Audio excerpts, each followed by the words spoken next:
application. But as we got to know Eleni, I think it's fair to say, like, we when we stumbled into Avon, we're like, oh my gosh, this is an incredible town. It's been so supportive and we've had such a great experience. We also landed in the district of one of the state's most passionate and vocal advocates for housing for people in need. Her tenacity and leadership at the chair of Planning and Development Committee have been gratifying for us to see as an affordable housing developer.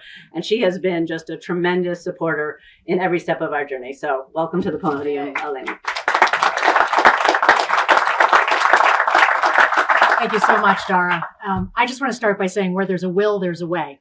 Just this week, we're seeing articles in newspapers about towns around Connecticut that are not finding the will or the way to put in housing, but that's not Avon.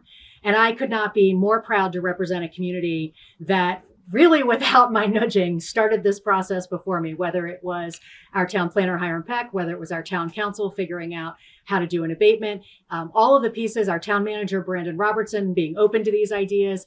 You know, this is an ideal model for many suburban office parks in the state. We know we have lost the capacity or the menopause. It's hard to remember all the words. Filling the buildings, right? Filling the buildings, the commercial buildings after COVID. And the reality is that those office buildings are not necessarily going to be filled again. So we have to figure out what to do with these. In the same way that we figured out if a nursing home loses its license, we worked with CCM. I personally figured out a way that we could turn those into new housing. We did the same thing here with this office space, and Beacon had the vision. It does take a little bit of vision on the part, obviously, of a developer, but it actually takes a vision on the part of the town. And that's why I'm so proud to represent Avon, and I'm so proud that we are actually getting this done.